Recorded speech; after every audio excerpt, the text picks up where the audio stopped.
जाएंगे। मैं उनके श्री चरणों में प्रणाम निवेदित करता हूं। किस ऊर्जा, किस चेतना के साथ बैठ करके वो हमको आश्वस्ति, हमें आशीष दे रहे हैं, हमें स्नेह प्रदान कर रहे हैं, हमारा हौसला बढ़ा रहे हैं। मैं बहुत गदगद हूं। आइए, श्रद्धेय निडर जी इस मंच पर उपस्थित हैं। एक लंबा अंतराल, जितनी मेरी आयु होगी शायद उससे ज्यादा मंच की उनकी आयु होगी कविता की। बहुत सारे विषय इस मंच पर उठे, लेकिन यह कार्यक्रम शहीदों के सम्मान में आयोजित कार्यक्रम है।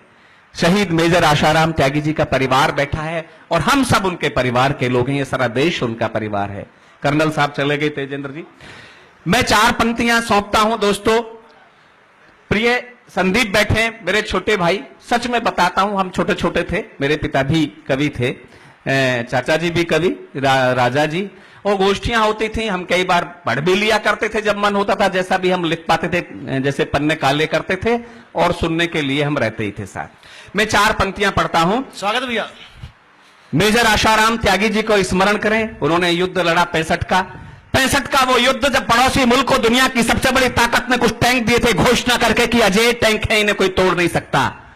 इस मुल्क के बेटे सारे के सारे टैंक तोड़ करके लौटे, भले ही तिरंगे में लिपट करके लौटे मेजर आशाराम त्यागी। क्या बात है, क्या बात है भैया, वाह वाह भैया वाह।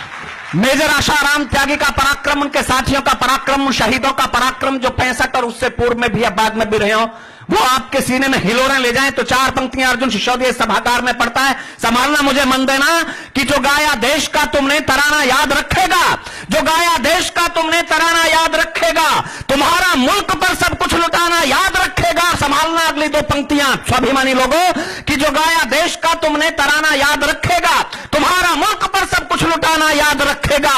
गए अंदाज जीने और मरने का सिखा करके तुम्हें सदियों तलक सारा जमाना याद रखेगा। क्या बात है, क्या बात है, क्या बात है। आप सोचेंगे, महसूस करेंगे, वाह। जो तिरंगा आशाराम त्यागी जी के हाथ में होता होगा, हमारे जवानों के हाथ में होता होगा। वाह वाह भैया वाह, बहुत बड़ा आशीर्वाद मिला आपको भैया, बहुत अच्छा भैया। वो तिरंगा जिसके लिए अपने प्राणों का उत्सर्ग कर दिया, वो तिरंगा सूत पर झुक ना जाए सरहद पर। राजा मेजर आशाराम त्यागी ने, उनके मित्रों ने, जब त्यागी जी उस तिरंगे में लिपटे होंगे, मेजर साहब उस तिरंगे में लिपटे होंगे, अगर कोई तिरंगे से पूछता, तिरंगे तुम बताओ तुम क्या कहना चाहते हो, तो तिरंगा क्या बोलता, उसकी भाषा क्या होती। महसूस करना। अर्जुन सिसोदिया ने जो लिखा, वो 4थी पंक्ति यदि आपके दिल के दरवाजे पर दस्तक दे तो 10 मिनट तक तालियां बजा करके मेजर साहब को और उन तमाम शहीदों को जो 65 के युद्ध में उससे पूर्व भी शहीद हुए इस देश की अस्मिता के लिए, अपना प्रणाम निवेदित कर देना कि जो गाया देश का तुमने तराना याद रखेगा, तुम्हारा मुल्क पर सब कुछ लुटाना याद रखेगा।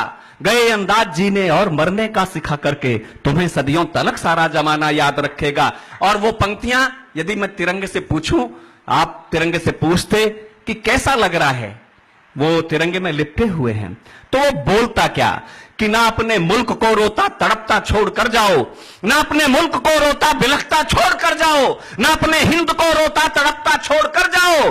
तुम्हारे बिन बहुत खलता है ना दिल तोड़ कर जाओ, तुम्हारे बिन बहुत खलता है ना दिल तोड़ कर जाओ। और अगली 2 पंक्तियां संभालना। तुम्हारे बिन बहुत खलता है ना दिल तोड़ कर जाओ। तिरंगा भी बहुत रोया, लिपट करके कहा उसने, मुझे फिर हाथ में ले लो ना ऐसे उड़ कर जाओ। क्या बात है भैया, क्या बात है, क्या बात है। वाह वाह, बहुत बढ़िया, वाह वाह अर्जुन भैया, वाह वाह वाह वाह वाह वाह वाह वाह। क्या ये है भाई अर्जुन सिसोदिया, ओज के बहुत सशक्त स्वर इस समय वर्तमान समय में माने जाते हैं। हमारा सौभाग्य है कि हमारे पड़ोसी होने के नाते बहुत बहुत प्यार मिलता भैया का। वाह। तिरंगा भी बहुत रोया, लिपट करके कहा उसने, मुझे फिर हाथ में ले लो ना ऐसे उड़ कर जाओ। उधर से बिलावल का जिक्र इस मंच पर हुआ। यह भी ठीक है कि हां, उनकी मां भी ये सपना देखते देखते जन्नत चली गई, नाना भी चले गए। वो कहा करते थे, हम जोधपुर में लंच करेंगे, दिल्ली में डिनर। लेकिन यह सपना पूरा नहीं हुआ। हां, जिस दिन इस देश की राजनीति ने इस मुल्क के बेटों के हाथों की हथकड़ियां, इस मुल्क के बेटों के पांव की बेड़ियां खोल दी, सरहदों पर होने वाला विप्लव पाकिस्तान रोक नहीं सकता। मैं 4 पंक्तियों में इस मुल्क के बेटों की ओर से जवाब देना चाहता हूं, सरहद के पार तक पहुंच जाए, कि पिंडी पेशावर लाहौर हिला देंगे, पिंडी पेशावर लाहौर हिला देंगे, या छठी का तुमको दूध दिला देंगे, और मियां बिलावल भाषा नहीं सुधारी तो फिर भारत में पाकिस्तान मिला देंगे। कश्मीर की बात करते, वाह वाह वाह भैया, वाह वाह। मियां बिलावल भाषा नहीं सुधारी तो फिर भारत में पाकिस्तान मिला देंगे। मैं 4 पंक्तियां कहना चाहता हूं। दिल्ली से मेरा निवेदन यह है, ये कश्मीर में होती हुई पत्थरबाजी, दिल्ली को आत्मबल के साथ खड़ा होना होगा हिंदुस्तान की राजनीति को। मेरा आप समर्थन कर दें। मैं 4थी पंक्ति जो पढ़ता हूं, यदि आप उससे सहमत हो तो मुझे समर्थन देना, अपना भरपूर समर्थन, कि हत्यारों को डर आहें वे आंसू सिसकियां दे दो, हत्यारों को डर आहें वे आंसू सिसकियां दे दो, जहां पर कहर बरपाया वहीं पर फांसियां दे दो। और संभालना 4थी पंक्ति, और आपको लगे कि आप मेरे साथ हैं तो तालियां बजा करके मुझे सूचित करना। हत्यारों को डर आहें वे आंसू सिसकियां दे दो, जहां पर कहर बरपाया वहीं पर फांसियां दे दो। इन्हें फांसी चढ़ाने में तुम्हारे हाथ गर कांपे तो इस आवाम के हाथों में इनकी रस्सियां दे दो। वाह भैया, वाह सुंदर, वाह सुंदर, वाह सुंदर, वाह वाह वाह वाह वाह। भारत माता की वाह। क्या इन्हें फांसी चढ़ाने में तुम्हारे हाथ गर कांपे तो इस आवाम के हाथों में इनकी रस्सियां दे दो। हलक में प्राण गद्दारों के अटका क्यों नहीं देते, हलक में प्राण गद्दारों के अटका क्यों नहीं देते, बगावत के स्वरों को आप झटका क्यों नहीं देते, और यहां जो देशद्रोही की खुली करते हिमायत है उन्हें भी फांसियों पर आप लटका क्यों नहीं देते। क्या बात, उन्हें भी फांसियों पर आप लटका।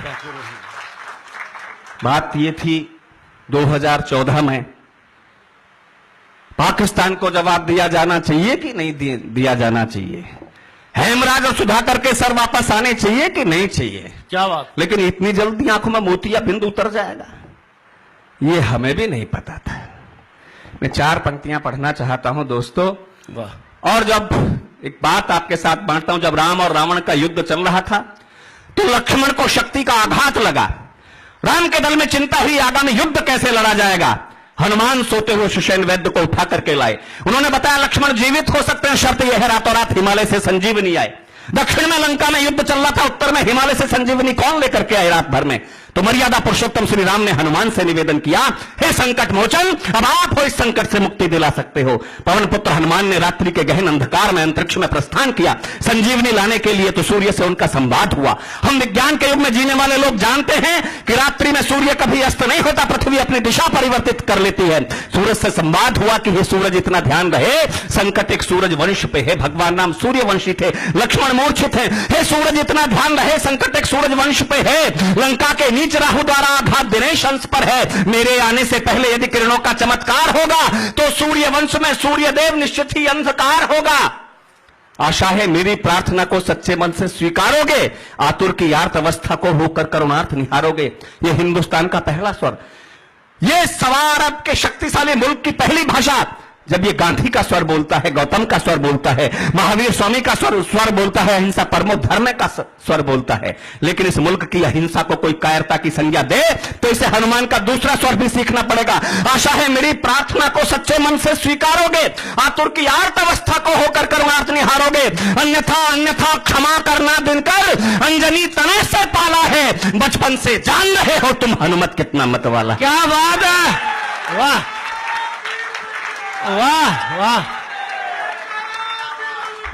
वाह। अन्यथा अन्यथा क्षमा करना दिनकर, अंजनी तने से पाला है, बचपन से जान रहे हो तुम हनुमत कितना मत वाला है। तुमको मुख में धर रखने का, तुमको मुख में धर रखने का फिर वही क्रूर साधन होगा। बंदी मोचन तब होगा जब लक्ष्मण का दुख मोचन होगा। क्या बात है। शर्म आती है, 70 साल से सवा अरब का जननायक लाल किले की प्राचीर से खड़े होकर के केवल एक ही भाषा बोलता है, 27 करोड़ के अमेरिका के सामने घुटने टिका करके कि हमारे 17 करोड़ के इस पड़ोसी मुल्क पाकिस्तान को समझाओ, हमारे यहां आतंकवादी ना भेजे। तो स्वामी जी की शिष्य परंपरा में इस देश के स्वाभिमानी लोगों, इस देश के राष्ट्र की अस्मिता के प्रहरियों, यह हौसला दो दिल्ली को ये हौसला दो मुल्क की संसद को, लाल किले को, कि लाल किले का स्वर यह भी हो सके, हम सीना ठोक कर कह सकें, दुनिया के जिस आतंकवादी मुल्क में जितनी हिम्मत हो, ताकत हो, कुव्वत हो, अपने आतंकवादी हिंदुस्तान की सरहदों पर भेजे, हमारे सिपाहियों की गोलियां सरहदों पर उनका स्वागत करने को तैयार खड़ी। इस मुल्क के बेटे तिरंगे में लिपट करके आए, साथी सैनिक भी आए, उन्होंने बताया बड़े शौर्य और पराक्रम के साथ वो लड़े, शत्रु की कोई गोली पीठ पर नहीं खाई। माओ के चेहरे पर ना शिकन ना आंखों में आंसू, लेकिन तिरंगे हटा करके माओ ने बेटों के शव देखे तो बेटों की पीठ पर गोली के निशान दिखाई दिए। ये कैसे निशान है जो इस देश की राजनीति को नहीं दिखते, इस देश के आवाम को नहीं दिखते, केवल बलिदानी सैनिकों की माओ को दिखते हैं। जब कन्हैया कुमार और उमर खालिद देश की राजधानी में खड़े होकर के नारे लगा रहे थे, भारत तेरे टुकड़े होंगे इंशाअल्लाह इंशाअल्लाह, तो हरियाणा की जमीन पर कैप्टन कपिल कुंडू, कैप्टन पवन ने अपनी शहादत दी, 26 और 27 के इकलौते बेटों ने। और उनकी माओ से जब पत्रकारों ने पूछा क्या कहना चाहोगे इस मंजर पर, तो प्रणाम निवेदित करना, ये मातृशक्ति बैठी इनके चरणों में पंक्तियां रखता हूं, प्रणाम निवेदित करना, देश बनता कैसे है उस मातृशक्ति को सल्यूट करना जिसने ये कह दिया इकलौते बेटे के बलिदान पर कि मुझसे सौभाग्यशाली कोख किस मां की होगी, राष्ट्र ध्वज का कफन ओढ़ा मेरे लाल ने, मैं तो छोटी मां हूं, बड़ी मां तो माता भारती है, बड़ी मां से ऊंचा नाता जोड़ा मेरे लाल। वाह भैया वाह। मुझसे सौभाग्यशाली कोख किस मां की होगी, राष्ट्र ध्वज का कफन ओढ़ा मेरे लाल ने, मैं तो छोटी मां हूं, बड़ी मां तो माता भारती है, बड़ी मां से ऊंचा नाता जोड़ा मेरे लाल ने। अश्रुधारा बह रही है, गर्व से मां कह रही है, सैनिक का प्राण नहीं तोड़ा मेरे लाल ने, शत्रु शीश फोड़ दिए चाहे प्राण छोड़ दिए, हाथ से तिरंगा नहीं छोड़ा मेरे लाल ने, हाथ से तिरंगा नहीं छोड़ा मेरे लाल ने। हो सकता है दोस्तों अमेरिका के पास में डॉलर की बहुत बड़ी ताकत हो, जापान के पास में टेक्नोलॉजी की बहुत बड़ी ताकत हो, लेकिन जो ताकत परमपिता परमात्मा ने हिंदुस्तान के बेटों को, हिंदुस्तान की माओ के रूप में दी है, वो दुनिया के किसी देश के पास।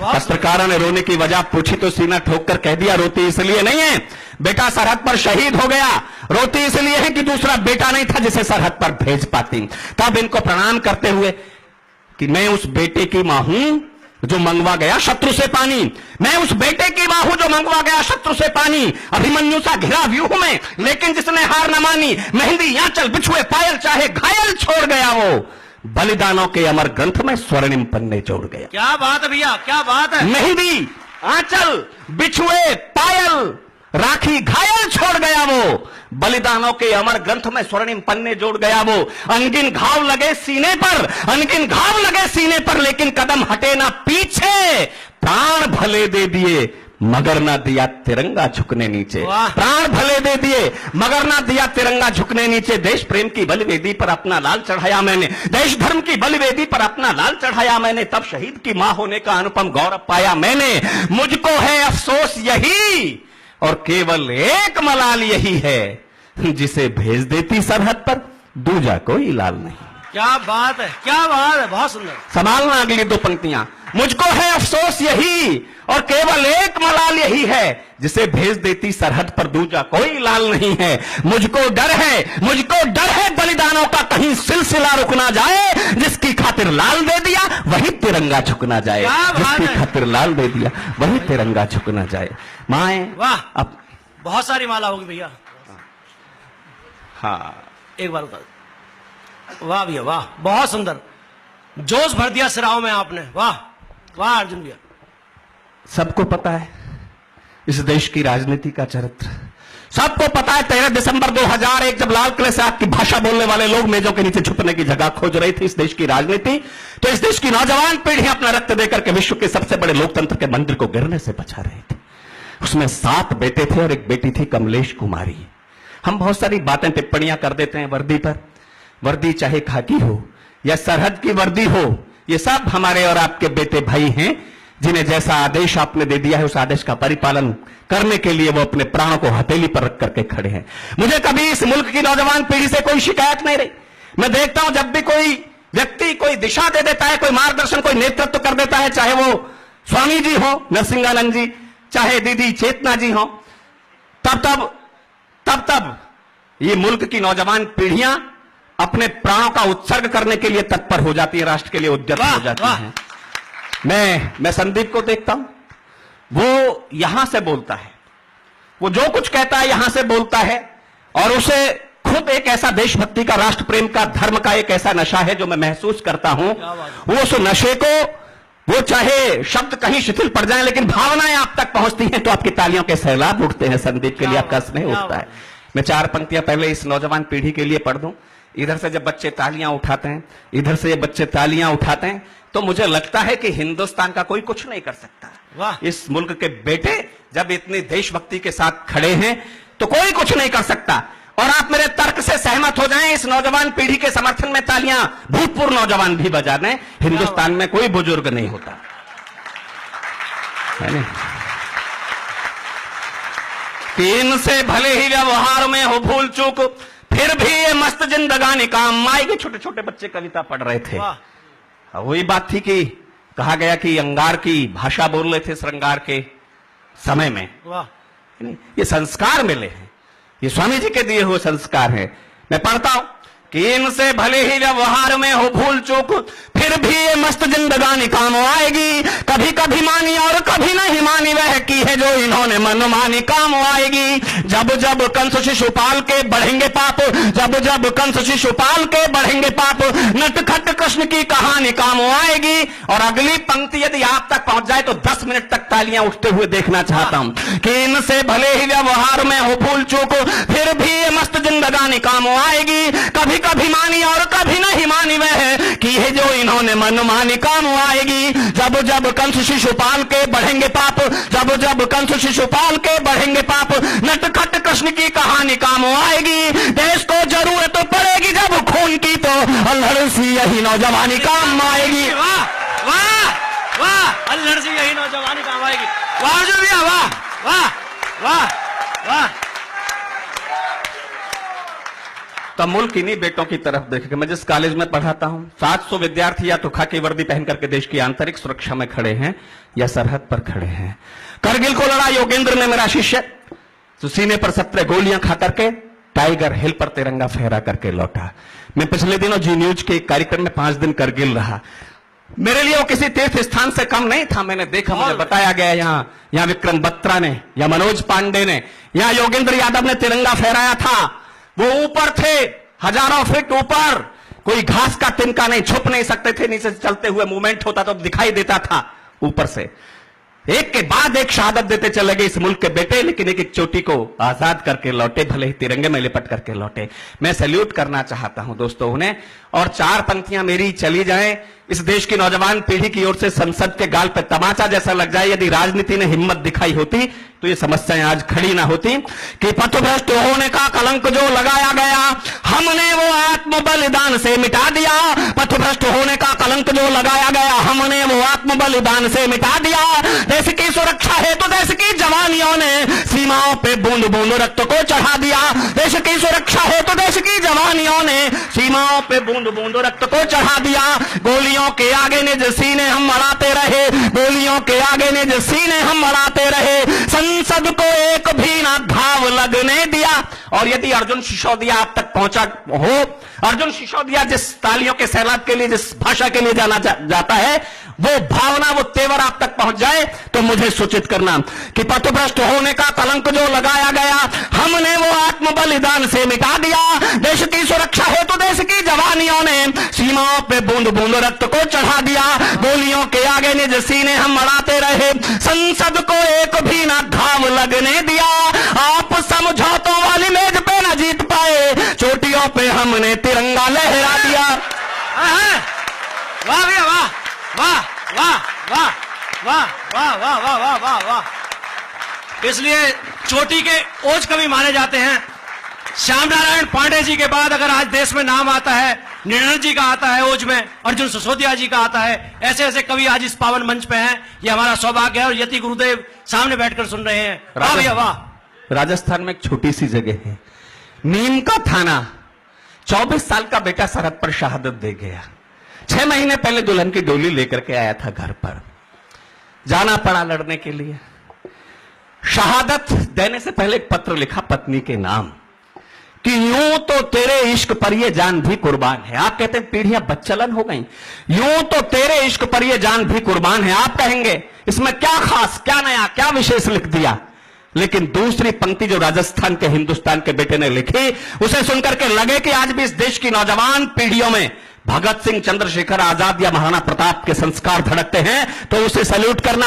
यूं तो तेरे इश्क पर यह जान भी कुर्बान है, पर मादरे वतन पर यह इश्क भी कुर्बान है। क्या बात है।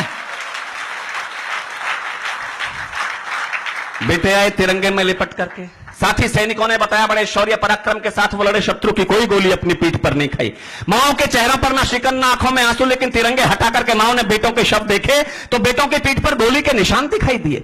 ये कैसे निशान है जो इस देश की राजनीति को नहीं दिखते, इस देश के आवाम को नहीं दिखते। मेरी कविता का बारीक इशारा यदि आप समझ जाओ तो मैं तमाम युद्ध विरामों के विरुद्ध क्रुद्ध होकर कविता की कुछ पंक्तियां निवेदित करना चाहता हूं।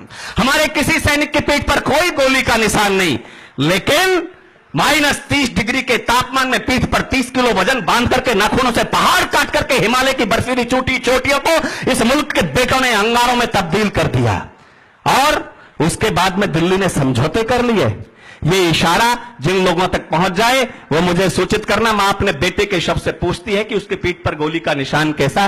मैंने बताया कि हमारे किसी सैनिक की पीठ पर गोली का निशान है, लेकिन मेरी कल्पना है कि हमारे बेटों की पीठ पर गोलियां चलाई गई, वो सरहद के पार से नहीं चली थी, इधर से चली। वो पहुंचे तो बताना कि प्राण ले हथेली पर बढ़ता चला गया तो मां यदि पूछती बेटे से तो उसकी भाषा क्या होती कि प्राण ले हथेली पर बढ़ता चला गया तो सांस सांस भारती पे अपनी चढ़ाई है। प्राण ले हथेली पर बढ़ता चला गया तो सांस सांस भारती पे अपनी चढ़ाई है। देश का जो मस्तक झुके ना ऐसा काम किया, दूध ना लजाया मेरी कोख ना लजाई है। देश का जो मस्तक झुके ना ऐसा काम किया, दूध ना लजाया मेरी कोख ना लजाई है। हाथ से तिरंगा नीचे गिरने दिया ना तूने, हाथ से तिरंगा नीचे गिरने दिया ना तूने। शत्रुओं की कोई गोली पीठ पे ना खाई है, पीठ पे निशान फिर कैसे आए गोलियों के, यह बात मेरे लाल समझ ना आई है। और कहीं सैनिक के शब्द में बोलने की शक्ति रही होती तो उसने मेरी भाषा में दिल्ली की बेईमानी का जवाब दिया होता, राजनीति ने गलती की उसका जवाब दिया होता। मैंने बताया कि अर्जुन सिसोदिया उन युद्ध विरामों के विरुद्ध आप एक भाषा बोलिए, या तो आप निकालिए अहिंसा के मार्ग से, अहिंसा के रास्ते से कश्मीर की समस्या का समाधान। आपने इतने घोषित युद्धों में बेटे नहीं खोए जितने घोषित छद्म युद्धों में खो दिए। तब अर्जुन सिसोदिया बोलता कि सिंधु नदी वाला जल सारा लाल लाल हुआ, शत्रुओं के शोणितों की धार वो बहाई थी। सिंधु नदी वाला जल सारा लाल लाल हुआ, शत्रुओं के शोणितों की धार। मेजर आशाराम त्यागी को याद करना और प्रणाम निवेदित कर देना। एक बार संवेद तालियां बजा करके मैं कविता की इस छंद की अंतिम पंक्ति पढ़ूं तो कि सिंधु नदी वाला जल सारा लाल लाल हुआ, शत्रुओं के शोणितों की धार वो बहाई थी। मौत की हमारी जिम्मेदार है हमारी दिल्ली, उनसे तो जीते अपनों से मात खाई थी। मौत की हमारी जिम्मेदार है हमारी दिल्ली, उनसे तो जीते अपनों से मात खाई थी। पीठ पे हमारे ये निशान क्यों है गोलियों के, पीठ पे हमारे ये निशान क्यों है गोलियों के।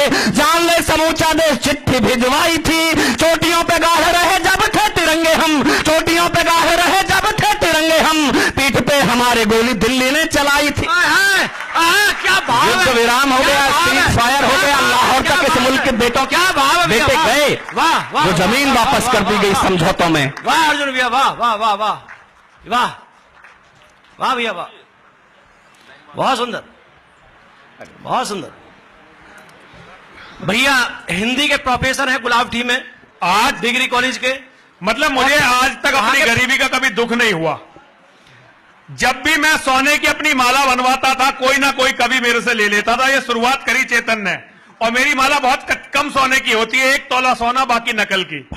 आज गले में वो भी माला नहीं है, मुझे इसका बहुत दुख हो रहा। अगर गले में माला होती तो मैं आपको देता, और अब जब गले में अगली माला बनाऊंगा तो मैं अर्जुन सिसोदिया के घर जाऊंगा वो माला देने। जब भी मां पैसे देंगी तो ये माला आपकी उधार रही, जब माला आएगी तो आपको घर पर देने जाऊंगा।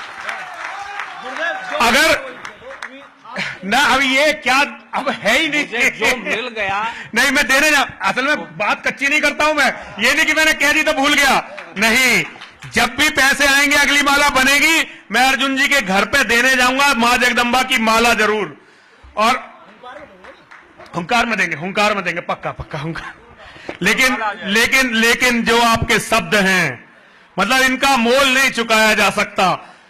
इनका मोल तो केवल शहीद अपना खून देकर ही चुका सकते हैं। अरे नहीं आप नहीं, आपकी मेहनत की माला आप इसे रहने दीजिए, आपको मेहनत की आप हम देंगे ना, इसमें कोई इतना वो थोड़ी है। हम देंगे, आप फिर आएंगे, वो मंदिर में आएंगे, और जब मंदिर में आएंगे तो चाहे अपनी 5 तोले वाली राजेश पहलवान की देनी पड़े वो देंगे, फिर अगर और नहीं होगी तो उसे देंगे। मतलब कोई कवियों के सम्मान की और शहीद के बलिदान की कोई कीमत नहीं है। अगर नरसिंहानंद को अपना एक एक इंच कटवा के, अपना एक एक मतलब खून बहा के भी देना पड़े तो शहीदों का सम्मान मैं नहीं कर सकता भाई। और ऐसे ही कवियों की वाणी का कोई सम्मान नहीं हो सकता।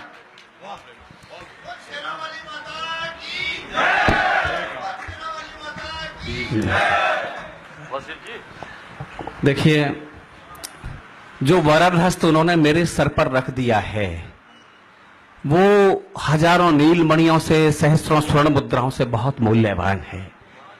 ये निश्चल स्नेह ये जो मिला है, देखिए पारस जो है, पारस से भी मूल्यवान होते हैं संत और गुरु। कारण क्या है कि पारस लोहे को सोना तो कर देता है लेकिन पारस नहीं करता।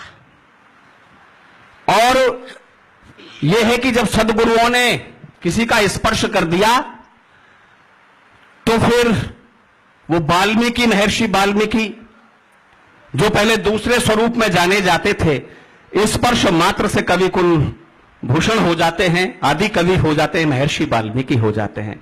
मैं उनके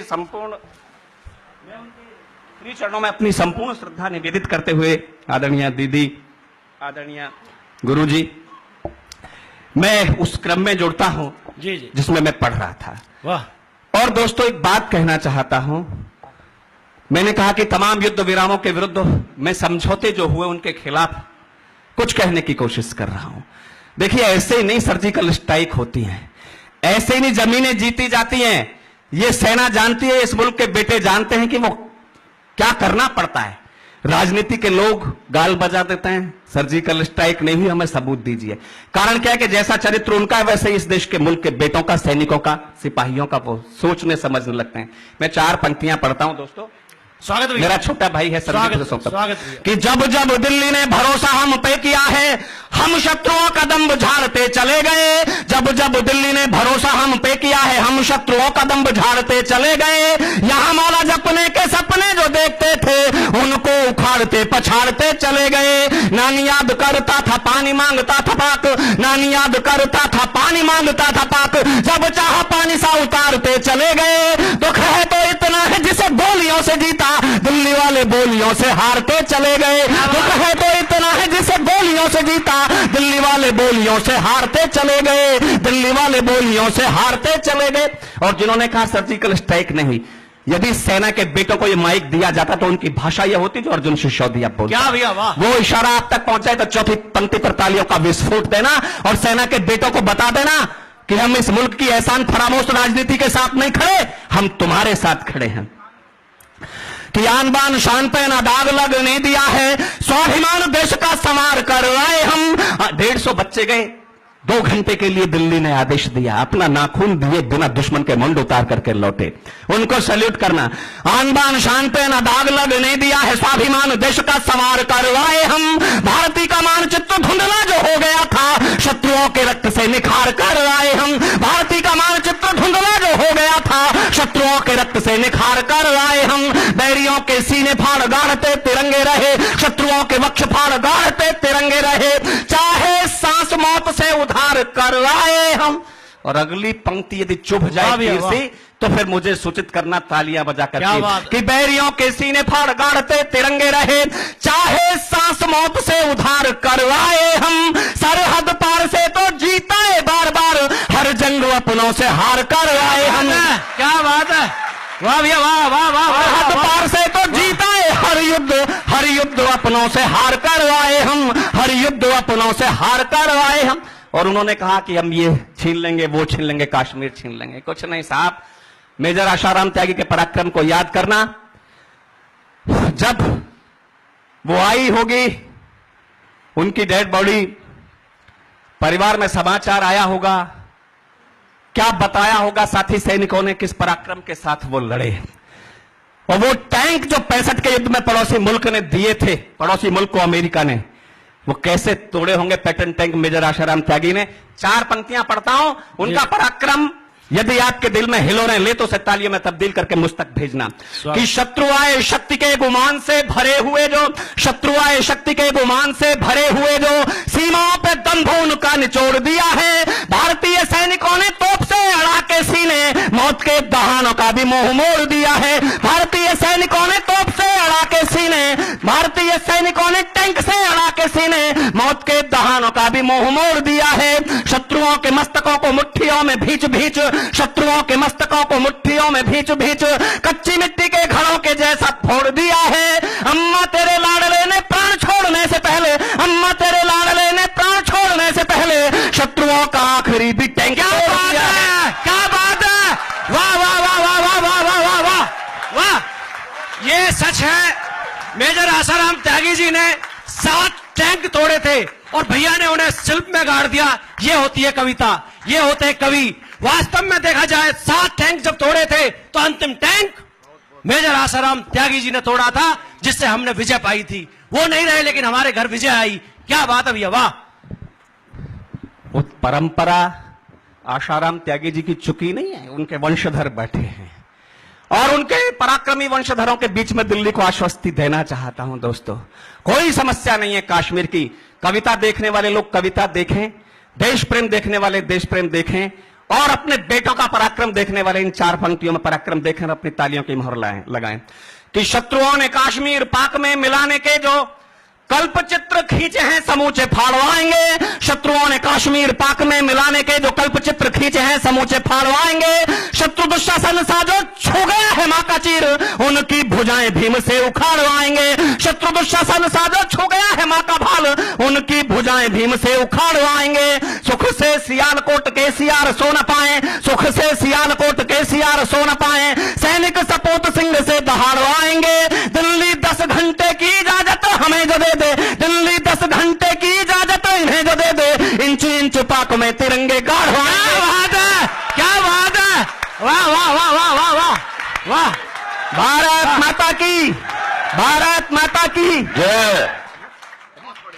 नहीं, हम तो ऐसा चाह रहे कि भैया आप पढ़ते रहो।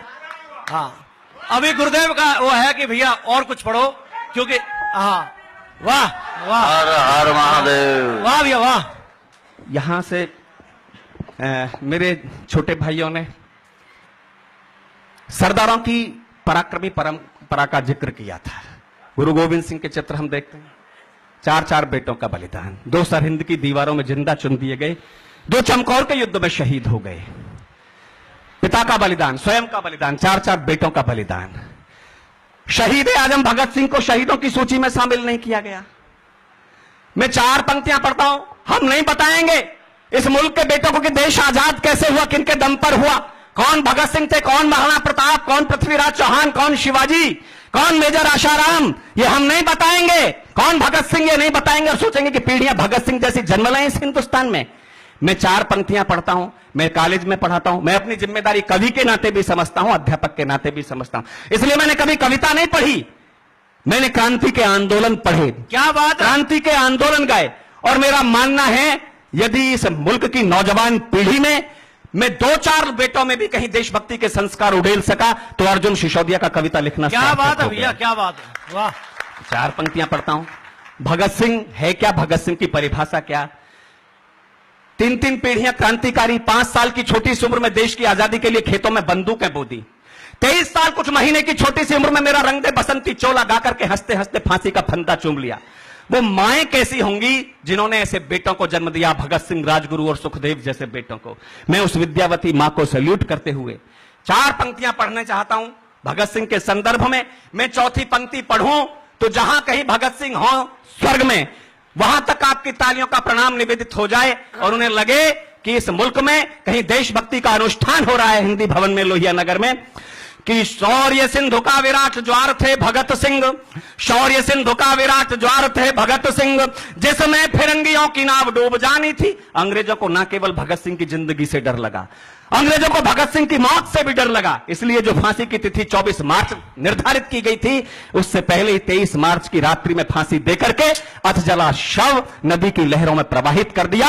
अंग्रेजों को यह डर था कि क्रांतिकारी विप्लवी बागी पीढ़ियां हिंदुस्तान के इस बेटे को, नरनहार को जेल तोड़ करके आजाद कर ले जाएंगी। तब पढ़ता हूं कि शौर्य सिंधु का विराट ज्वार थे भगत सिंह, जिसमें फिरंगियों की नाव डूब जानी थी, जिस पे स्वतंत्रता का पावन प्रसून खिला, पंचनद की वो वंश बेल बलिदानी थी। देशभक्ति का जुनून मिला जिसे लोरियों में, देशभक्ति का जुनून मिला जिसे लोरियों में, सिंघनी का दूध पिए शेर की रवानी थी, रंग दे बसंती चोला गा के फंदा चूम लिया, फांसी वाला जिसने वो धन्य नौजवानी थी। वाह। चंद्रशेखर आजाद को आतंकवादी कह दिया था हमारे प्रदेश के पूर्व मुख्यमंत्री ने। 50 साल में इस देश की राजनीति भूल गई आतंकवादी कौन है और क्रांतिकारी कौन होते हैं। कोई महाराणा प्रताप को, गोविंद सिंह को भगोड़ा कह देता है। विमर्श हुए दिल्ली में, राजधानी में, पिछली सरकारों में बैठकर के अकबर महान थे या प्रताप महान था, अकबर महान थे या प्रताप महान था, और निर्णय यह लिया गया कि प्रताप को पाठ्यक्रम से हटा करके अकबर को महान घोषित करके हमारे बच्चों को पढ़ाया गया। लेकिन एक टिप्पणी करता हूं दोस्तों, यदि महानता का मापदंड पड़ोसी राज्य की भूमि का बलात् अधिग्रहण करना हो तो अकबर महान थे। यदि महानता का मापदंड दिल्ली की गलियों में हिंदू किशोरियों के साथ मीना बाजार सजाना रहा हो तो अकबर महान थे। और महानता का मापदंड घास की सूखी रोटियां खाकर के वंडोली के जंगलों में अरावली की चोटियों पर क्रांति का ध्वज फहराना रहा हो तो प्रताप महान था, प्रताप महान है, प्रताप महान रहेगा। वाह। आजाद को आतंकवादी कह दिया। मैं एक पंक्ति आजाद के नाम पढ़ रहा हूं, केवल एक पंक्ति, रात को लगे वो पूरी पंक्ति एक कविता हो गई है आजाद को।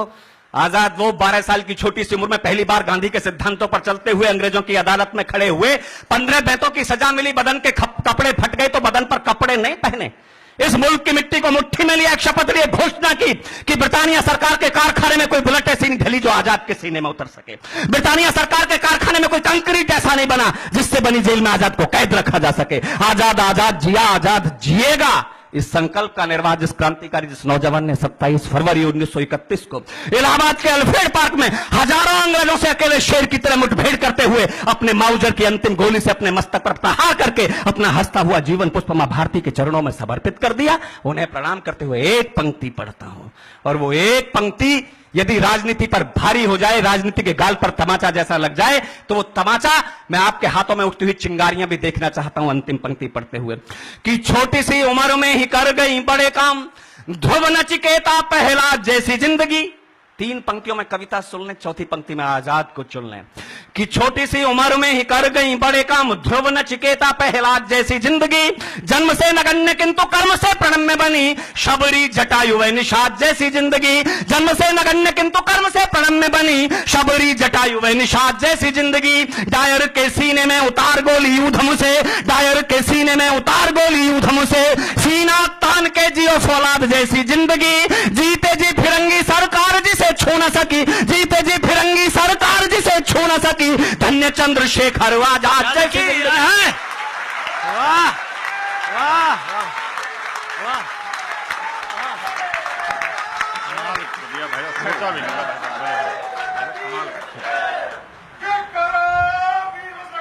हर हर महादेव।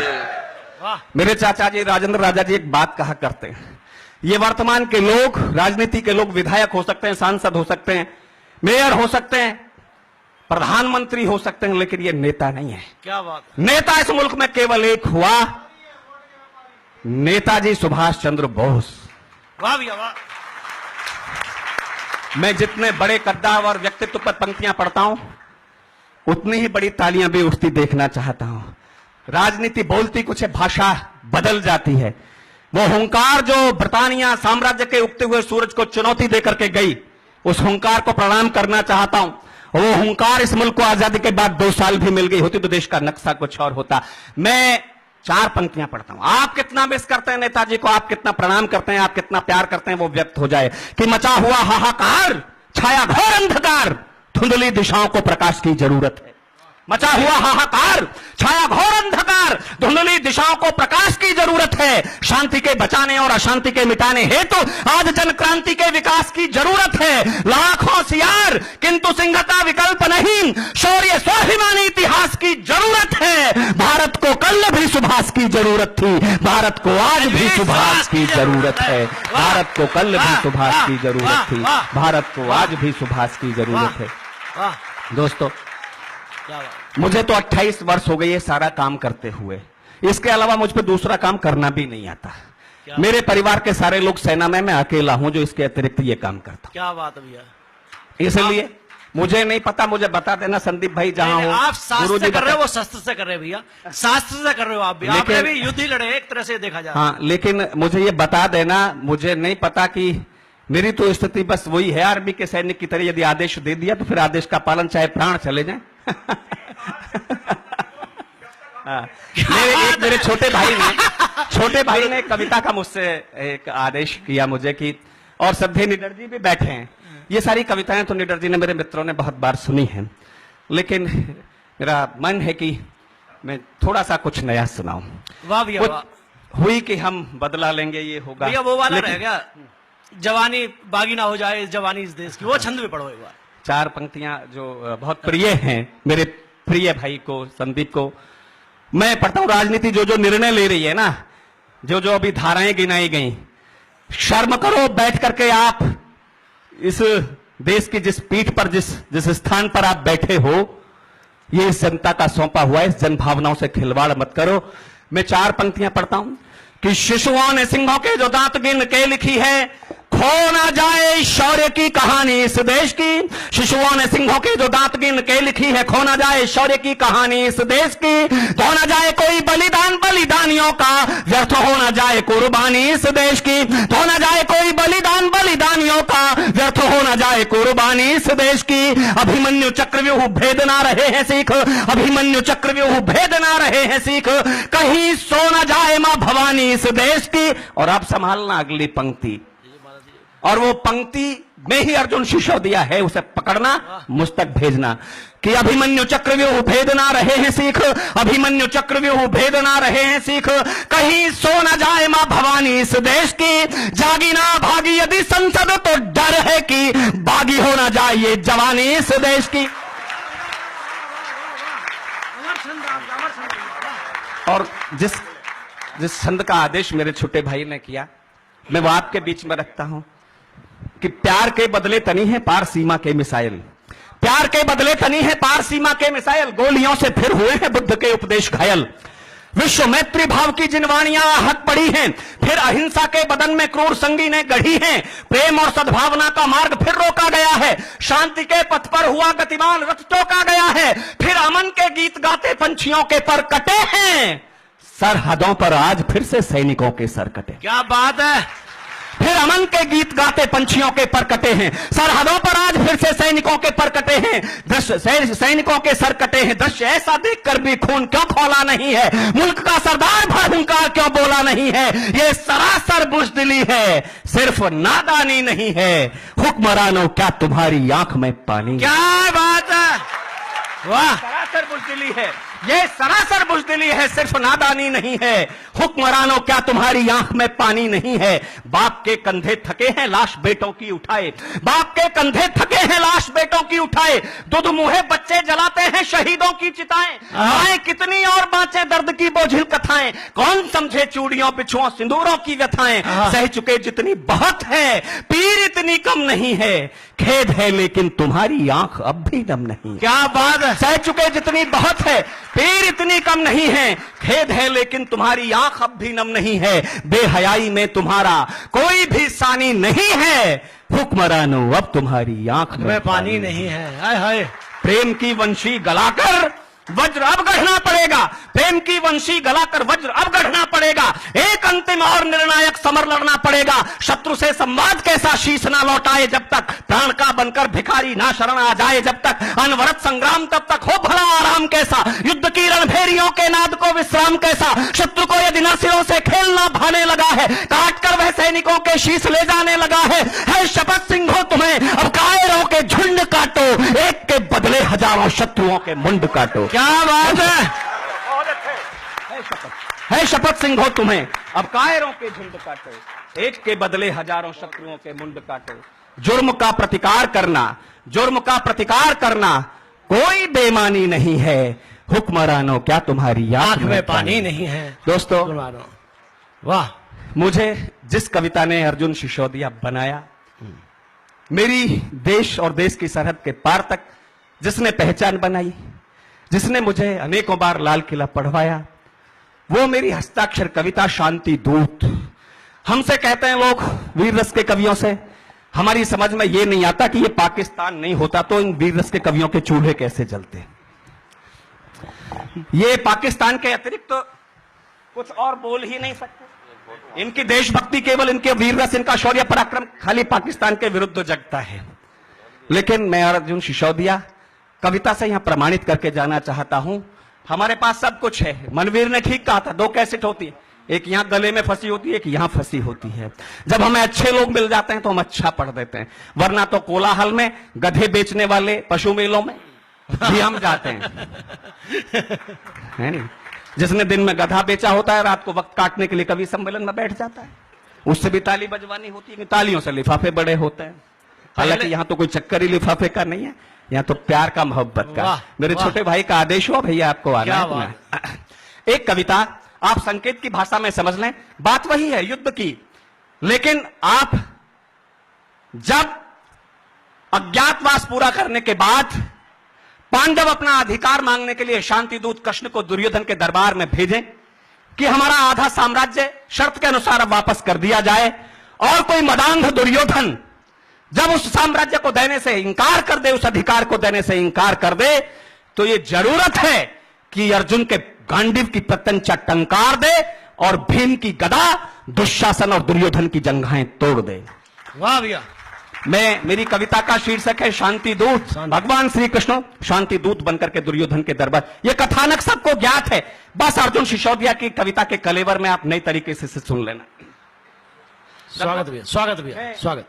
कविता के एक हमारे सारस्वत शौर्य इस मंच पर बैठे हैं, निडर जी, मैं उनको उनके चरणों में कविता रखते हुए प्रणाम निवेदित करते हुए, श्रद्धेय स्वामी जी के चरणों में प्रणाम निवेदित करते हुए कविता पढ़ता हूं। संभालना दोस्तों, अच्छी कविताएं इसलिए मंच से तिरोहित हो गई कि हमने अच्छी कविताएं सुननी बंद कर दी। हमने ठाके, चुटकुले, जुमले उनका सम्मान करना शुरू कर दिया, तो लोगों ने वही पढ़ना शुरू कर दिया। ब्रजेंद्र अवस्थी कहा करते थे, जब जनता बहरी हो जाएगी तो कवि गूंगा हो जाएगा। हमें गूंगा मत होने दो, ये जिम्मेदारी आपकी है। वाह भैया वाह।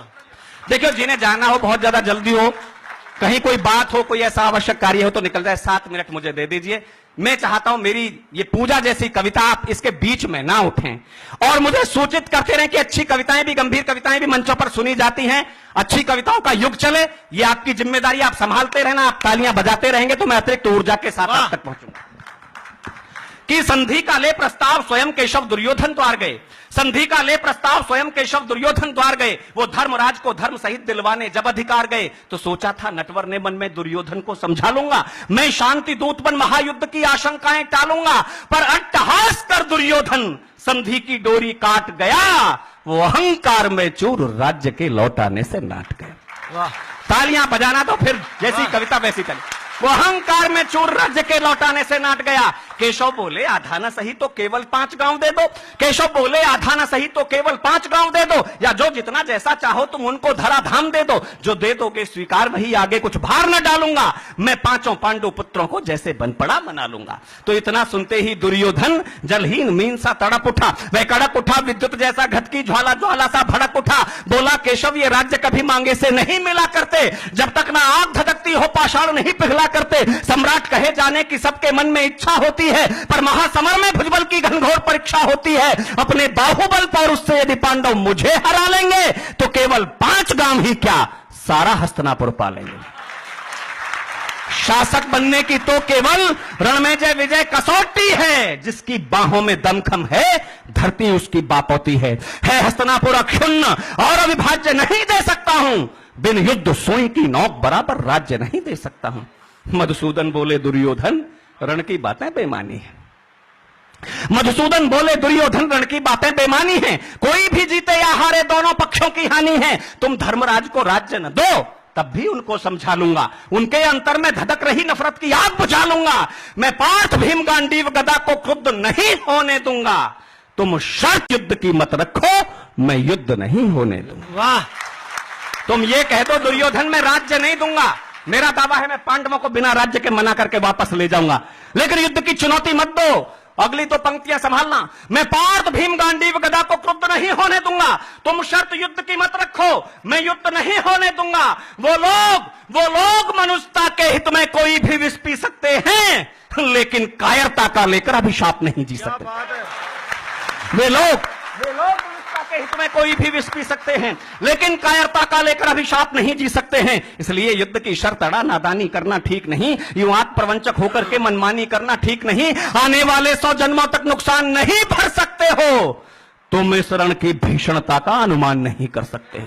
तुम इस रण की भीषणता का अनुमान नहीं कर सकते हो। इस महासमर की ज्वाला में सब जलकर छार छार होगा, भूतल लाशों से पटा हुआ अंबर में चीत्कार होगा, जीवित जन अंग भंग होंगे, मरने की लाचारी होगी। इस सर्वनाश की दुर्योधन तुम पर जिम्मेदारी होगी।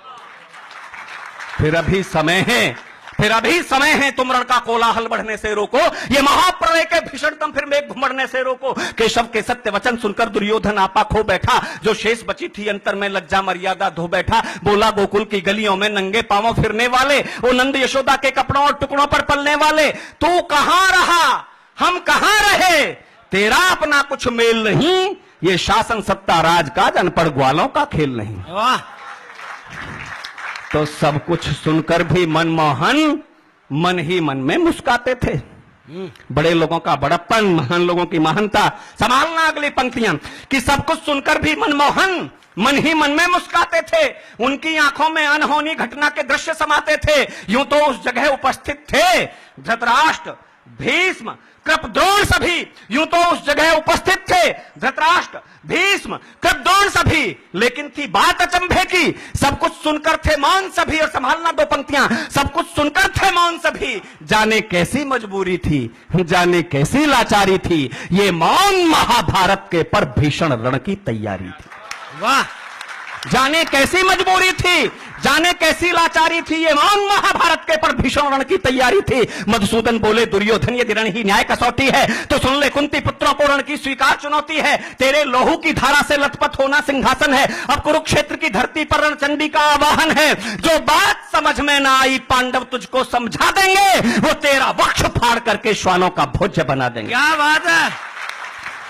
परिजन पुरजन कौरव दल के पल में यम के द्वारे होंगे, इस हस्तिनापुर की धरती पर शोणित के फव्वारे होंगे। जिनके भुजदंड फड़कते हो सबके सब शीघ्र चले आना, जिनके दम पर दम भरते हो उनको भी साथ लिए आना। वो भी चख लेंगे भीम गदा का स्वाद जो मन में ऐठे हैं, और जिनके विष से बुझे बाण वर्षों से व्याकुल बैठे हैं।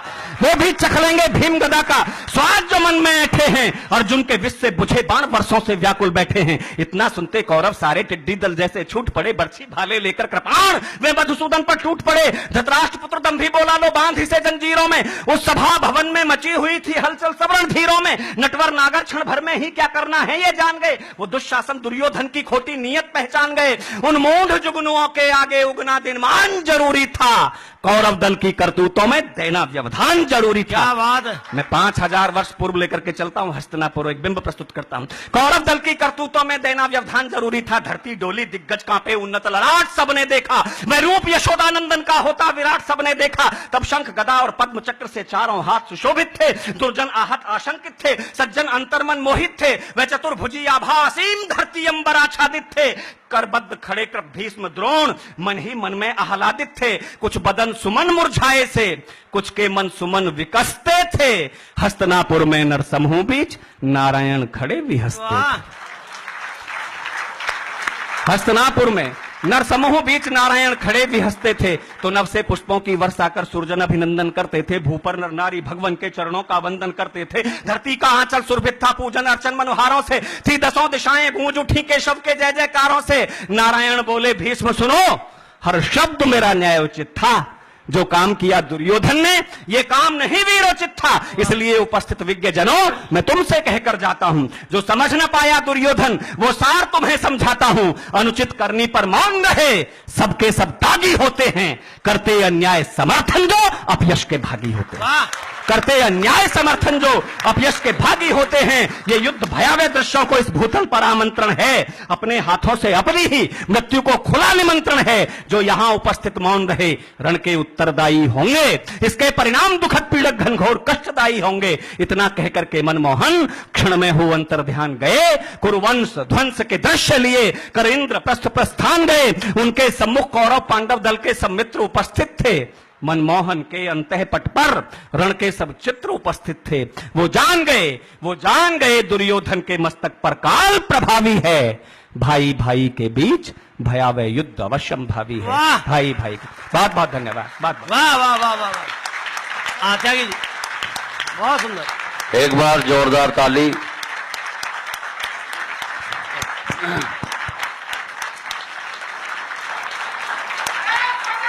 जय जय वाह। हरे